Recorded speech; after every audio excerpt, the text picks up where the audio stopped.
Oke, 1, 2, 3. Halo Halo semuanya, semuanya, Assalamualaikum Assalamualaikum warahmatullahi warahmatullahi wabarakatuh. wabarakatuh.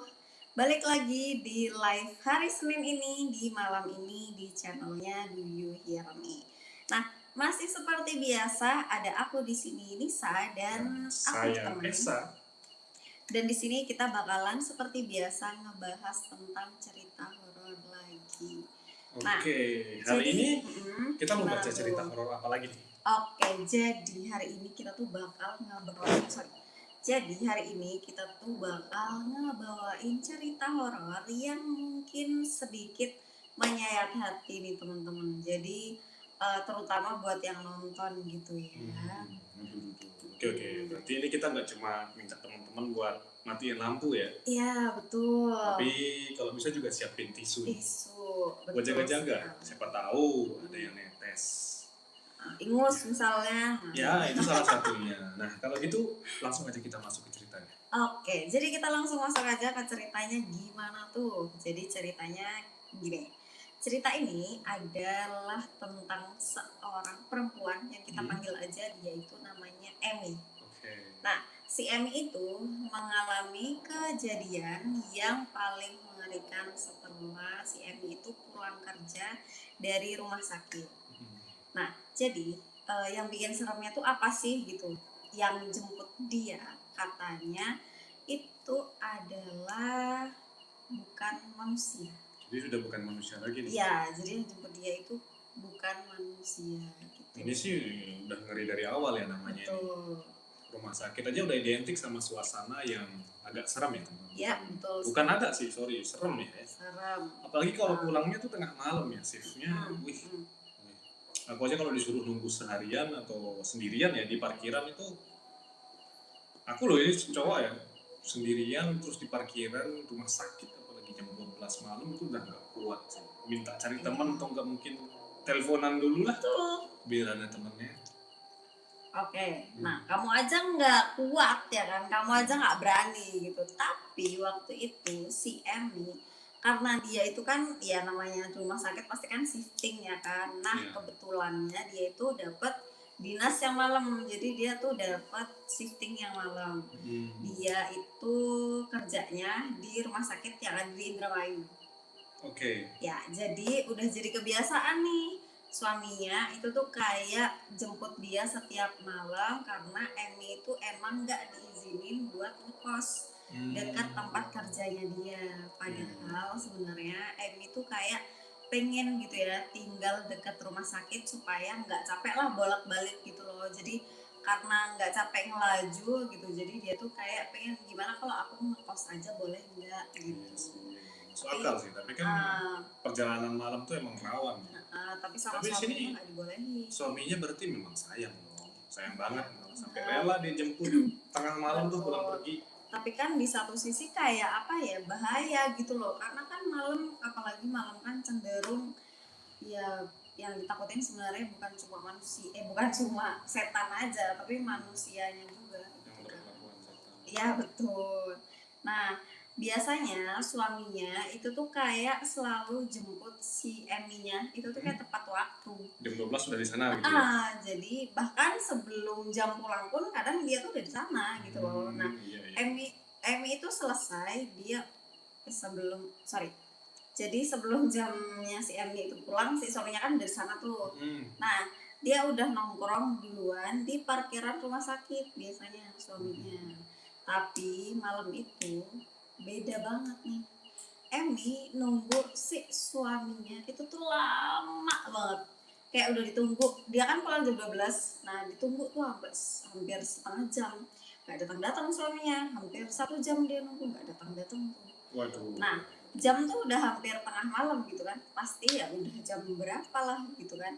Suasana di rumah sakit ya udah mulai sepi. Parkirannya juga kayak ya cuma tinggal beberapa kendaraan doang yang di rumah sakit itu karena di parkiran jadi ya shiftingnya ya emang cuma sedikit karena kan bisa kalau malam kan nggak terlalu banyak kan. Nah karena si Emmy-nya itu kayak capek gitu ya, capek berdiri lah dia kan nungguin mana suamiku ini kok belum datang gitu. Emi pun pada akhirnya duduk tuh di kursi yang lokasinya itu nggak jauh dari kamar mayat di rumah sakit itu. Kamar mayat? Iya, betul. Duduk di kamar mayat tengah malam, sayang. Ya. Itu aja udah bikin nggak, itu tuh bikin nggak nyaman banget sih, apalagi ya. Iya, apalagi suasananya kan juga dingin ya kan, dan juga sunyi sepi gitu loh. Tapi Emi di situ tuh kayak lebih kesel sih sama suaminya dibanding takut, karena kayak soalnya kayak suaminya tuh belum datang juga. Akhirnya dia telepon tuh suaminya kan, Pak lama banget sih dari tadi, kayak misalnya Ayang lama banget sih, jangan Ayang lah, Papi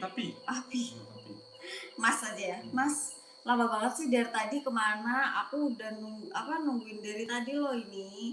Nah terus suaminya tuh jawab, katanya ban motornya dia tuh pecah, jadi kayak harus mampir ke bengkel dulu gitu loh. Iya maaf ayangku, cintaku, my love gitu kan. Aku harus mampir ke bengkel dulu, dia bilang gitu. Katanya lagi di jalan nih, bentar lagi sampai kok, tunggu dulu ya sayangku gitu.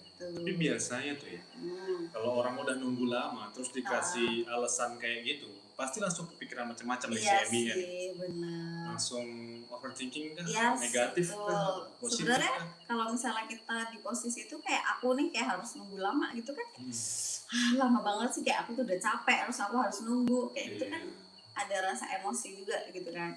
Nah, iya greget, terus dia juga kayak sempat curiga nih, kayak jangan-jangan Mas selingkuh lagi gitu.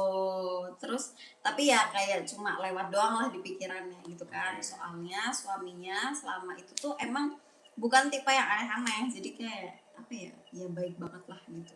Akhirnya Emi lanjut tuh nunggu sambil nahan ngantuk nih, dia kan ngantuk banget ya kan. Sampai nggak lama kemudian bunyi tuh suara motor tintin gitu.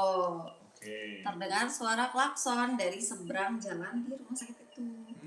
Seberang jalan, bukan di parkiran lagi nih. Bukan. Terus ini yang datang suaminya bukan? Nah itu dia. Ya Emi pun kayak langsung kenal dong suara klakson motor itu. Jadi kayak buru-buru tuh dia manggil, Mas sini Mas gitu. Tapi anehnya motornya itu kayak nggak masuk ke area rumah sakit itu. Jadi kayak dia tuh buru-buru terus manggil, Mas sini gitu kan. Tapi anehnya motor itu tuh kayak nggak masuk ke area rumah sakit kan, aku ngulang lagi, nggak masuk ke area rumah sakit. Jadi kayak cuma berhenti di seberang jalan sambil dia tuh bunyiin klakson. Itu udah mulai aneh ya. Kenapa ya nggak nyamperin langsung itu coba? Nah itulah dia, Emi juga kesel banget di situ, kayak kenapa kamu nggak nyamperin gitu kan. Akhirnya dia jalan tuh nyamperin si suaminya sendiri, kayak Mas ini gimana sih, udah telat malah bikin kesel gitu. Jadi di situ tuh si Emi kayak udah uring-uringan banget gitu kan. Nah begitu sampai Emi tuh kayak langsung naik tuh ke motor tanpa banyak ngomel lagi lah, kayak dia udah capek banget gitu kan, karena dia udah kesel di situ juga, dia udah capek, udah pengen istirahat, pengen rebahan gitu kan. Tapi sejak awal suaminya itu kayak cuma diem aja, nggak ngomong sepatah kata apapun, kayak maaf ya sayangku ya atau apa gitu tuh nggak ada sama sekali. Itu juga yang bikin nggak enak ya. Betul. Orang kan kalau biasanya kalau datang telat pasti ada alasan, aku tadi gini ya, tadi gitu, tadi gini. Itu jadi kan agak sedikit mencurigakan gitu kan. Nah tapi laki-laki itu tuh kayak cuma langsung ngegas motornya dan ya udah jalan aja, ninggalin rumah sakit gitu. Ya udah dia cuma diem, dia diem nggak ngomong apa-apa gitu kan, karena udaranya malam itu kan pasti dingin banget ya kan. Emi itu pada akhirnya kayak meluk nih tubuh suaminya dari belakang gitu. Tapi beberapa detik kemudian Emi itu langsung ngerasa kayak ada yang aneh di situ. Gimana? Nah jadi Emi itu ngerasa tubuh suaminya di situ kayak dingin banget. Dingin banget, cuma mungkin apa ya, kan bukan dingin yang karena angin malam biasa gitu, tapi dinginnya tuh kayak megang es gitu loh. Nah di situ jadi kayak apa ya, kamu udah merinding ya? Nah terus Emi tuh di situ kayak langsung bilang kayak, Mas kok badan kamu dingin banget, dia tuh bilang gitu kan, tapi nggak ada jawaban di situ. Nah, terus motor itu tuh malah makin lama kayak makin ngebut di situ. Nah, di situ Emmy mulai ngerasa kayak gak nyaman dong, kayak dia coba ngomong lagi nih sama suaminya kayak kamu habis kecebur kah, dia bilang gitu kan. Terus tapi si suaminya tuh diam, Mas, halo Mas, kamu nggak dengar aku ngomong kah gitu. Mungkin karena suara di motor itu bising gitu kan. Iya, suara angin ya, jalan gitu. Jadi mungkin nggak terlalu kedengeran gitu. Padahal di situ si Emmy itu tuh ngerasa biasanya suaminya tuh cerewet banget. Kalau misalnya lagi jemput dia malam-malam, kadang suka ngajak ngobrol di sepanjang jalan biar si Emmy-nya tuh nggak ngantuk gitu kan. Tapi malam itu si Emmy tuh ngerasa di situ tuh kayak beda total. Iya, beda total. Kayak ada yang aneh gitu loh. Tapi apa ya kan? Kayak cuma suara angin malam sama motor yang melaju kencang banget di jalanan yang sepi itu. Yes. Kadang itu juga yang paling serem tuh kalau misalkan yang paling serem dibanding penampakan ya. Itu kayak perubahan sikap yang drastis gitu, kayak 180 derajat dari terus langsung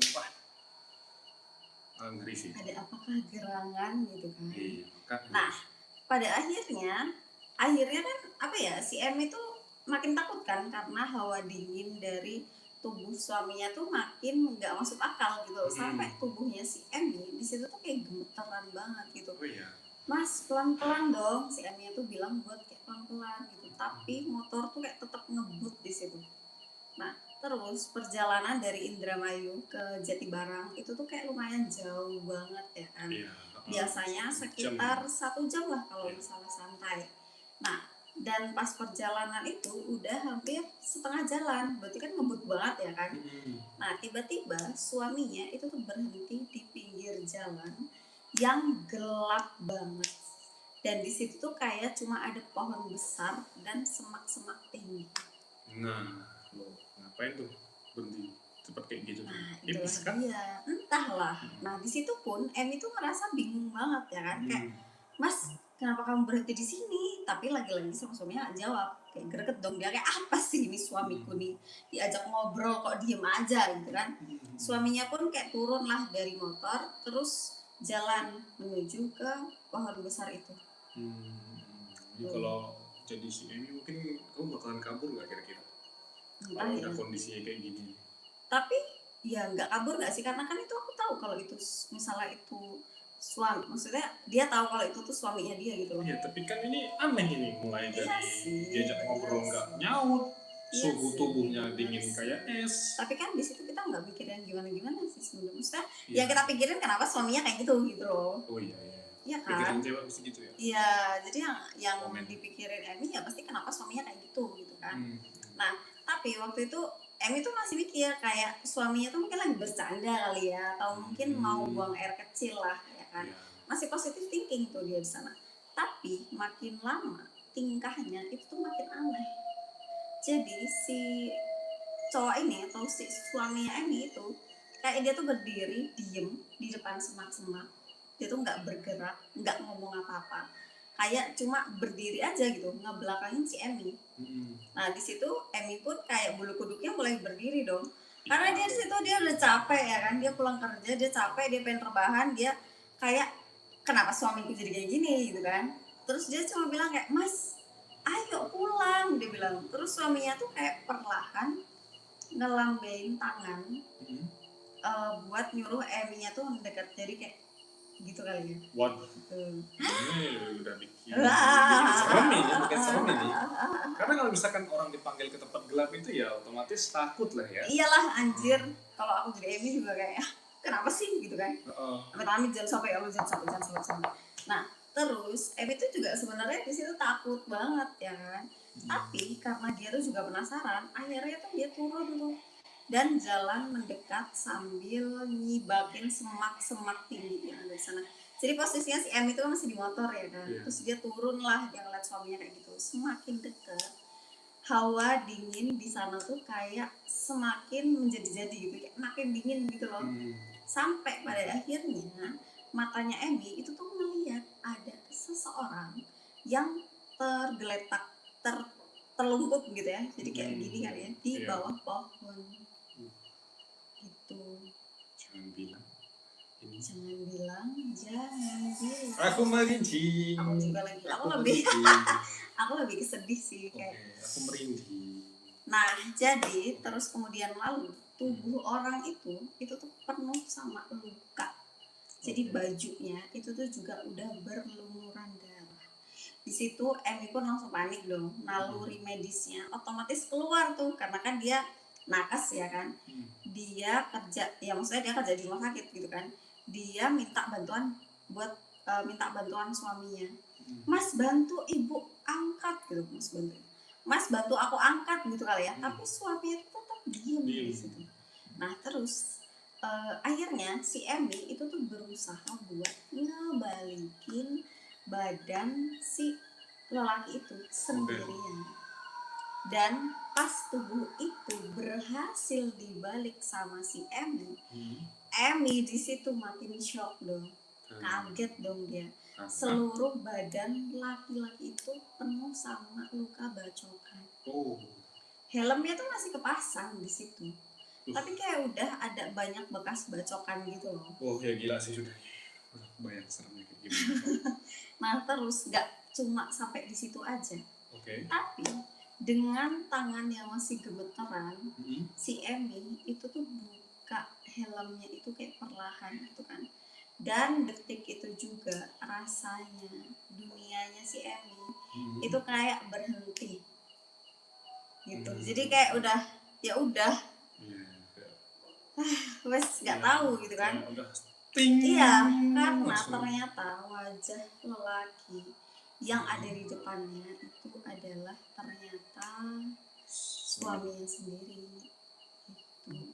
Nah ini parah sih. Jadi selama dia dari rumah sakit tadi ya, waktu dijemput tadi itu siapa yang jemput? Nah itulah dia. Siapa yang jemput? Ya nggak tahu.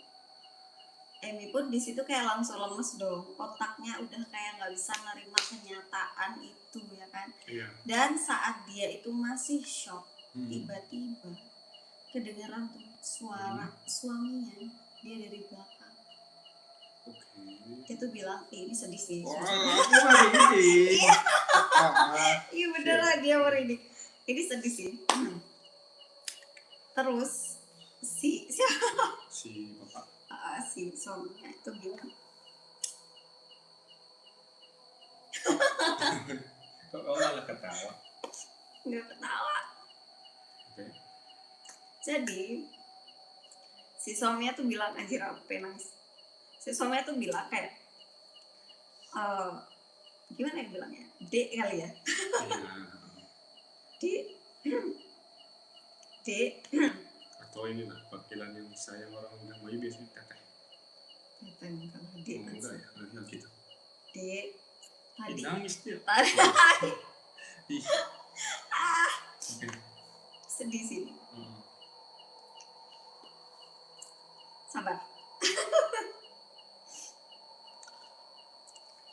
Dek tadi Mas dibegal gitu.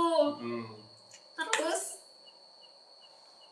si Emi itu kayak langsung apa ya, ngebalik badannya. Dia kan pelan-pelan tuh supaya ini gak gimmick, ini beneran sedih anjir. Terus suaminya itu kayak berdiri di belakangnya dia. Wajahnya tuh pucet, tatapannya tuh kosong gitu kan. Terus dia tuh bilang kalau 1 jam sebelumnya dia itu dihadang sama begal. Dia tuh sempat ngelawan, tapi si begal itu ngebacok suaminya itu pakai samurai dan dari motor. Dan motornya itu tuh dibawa kabur. Gitu.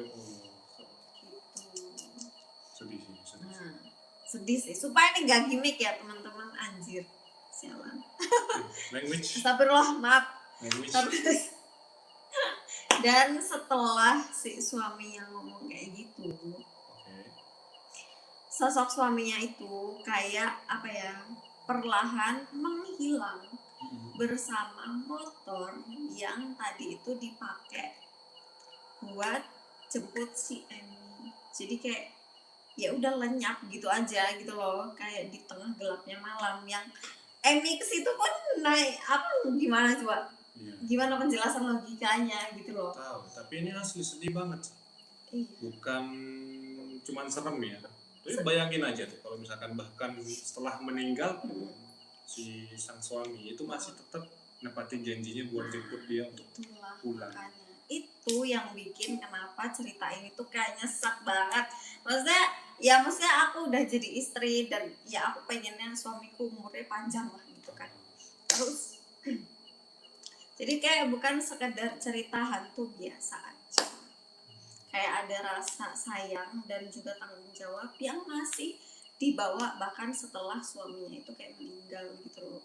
Nah malam itu Emmy pun kayak histeris pasti. Ya kayak histeris, dia sambil manggil-manggil suaminya sebelum si Emmy itu pada akhirnya kayak pingsan di tempat gitu. Dan pas pagi harinya warga tuh datang, barulah semuanya itu jelas. Mayat laki-laki di bawah pohon itu memang suaminya si Emmy, korban pembegalan yang ditemukan dini hari gitu. Ini cerita bikin merinding asli. apalagi di bagian dia tetap datang itu loh buat jemput istrinya walaupun sebenarnya dia udah meninggal ya. Gila sih. Nah di situ ini semua lagi nih aku sedih banget ya Allah. Jadi sampai sekarang kejadian itu tuh kayak masih jadi trauma terbesarnya dari buat Emmy gitu ya. Walaupun emang para pembegal itu pada akhirnya udah ditangkap sama polisi, tapi kejadian malam itu tuh nggak pernah bisa hilang dari ingatannya. Karena ya gimana pun juga nggak semua orang itu pernah ngalamin dijemput pulang sama sosok yang sebenarnya udah jadi mayat atau udah meninggal gitu loh. Tuh sedih, aku nggak expect ceritanya sesedih. Sumpah aku nangis. Jadi itu saja cerita live di malam ini. Dan kamu ada pesan nggak untuk Pak Sutri yang di luar sana? Siapa tahu ada lagi nih yang pulang malam. Ada nggak kira-kira pesan? Ya kan kita nggak sih, maksudnya kita sendiri aja. Iya, aja. kamu sendiri dulu. Apa ya? Sebenarnya yang aku takutin kalau misalnya aku pulang malam terus. Karena kan kalau misalnya di Jogja itu kan bukan apa ya, kalau di Jogja namanya bukan begal kan ya, tapi kelitih. Nah, sebenarnya itu yang aku takutin itu kan, kalau misalnya kayak aku pulang malam atau misalnya kamu pulang malam. Jadi ya semoga kita semua panjang umur ya, amin. Amin. Dan apa? Hati-hati di jalan. Ya hati-hati di jalan dan jangan ngebegal orang ya, kampret. Jangan melakukan sesuatu yang merugikan orang lain gitu. Apakah mereka mau mendengar? Nah itulah dia, bahkan di Jogja pun masih sampai sekarang pun banyak banget kan kayak kelitih gitu loh. Itulah kenapa banyak yang kayak misalnya aku sendiri pun bilang kabarin kalau udah sampai, hati-hati di jalan, kabarin kalau udah sampai, hati-hati di jalan, karena salah satunya itu. Jadi biar aku tuh tahu kamu tuh lagi di mana gitu. Oke. Ya, terus kalau kamu gimana? Tar dulu, sabar. Kalau dari itu ya tetap hati-hati di jalan, meskipun kita cowok ya, yang katanya, aku masih berani kok sana kemari malam sendirian. Tapi kita nggak tahu ya kalau misalkan orang jahat itu kapan bertindak, dan yang kita tahu juga orang jahat itu nggak mengenal waktu. Yang penting dia lihat ada kesempatan apa enggak, dan kesempatan itu kita nggak tahu tuh. Apakah hari itu, apakah besok, apakah hari ini, apakah kemarin? Ya sama ini sih, apa sih namanya, mungkin karena kalau misalnya malam itu kan ada beberapa tempat yang mungkin rawan gitu ya, maksudnya dalam artian kayak misalnya lampu penerangan pun jarang gitu loh. Nah itu kan juga mungkin kepada pemerintah yang ada di manapun itulah, tolonglah lampu jalannya itu ditambahin ya kan, biar yang sepi tuh nggak sepi-sepi banget gitu loh. Jadi masih ada kayak tempat, maksudnya tempatnya terang, nggak segelap atau seremang-remang itulah. Iya, setuju.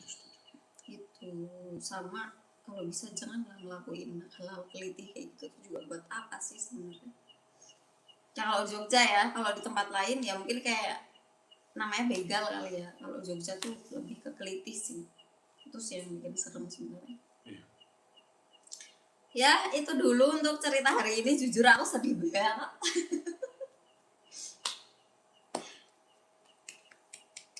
Sudah kita terus. Sudah kali ya.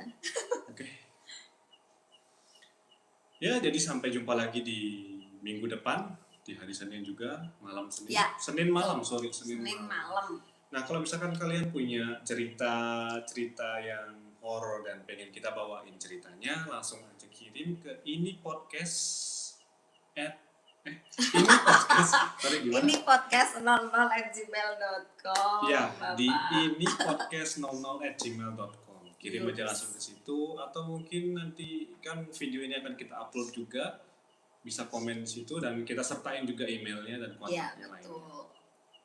Oke, jadi itu dulu untuk cerita malam ini.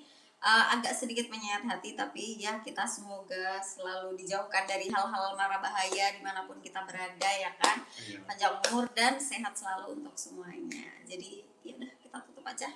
Bye bye. Wassalamualaikum warahmatullahi wabarakatuh. Jangan lupa subscribe, nyalain loncengnya. Oke. Sudah. Let's go.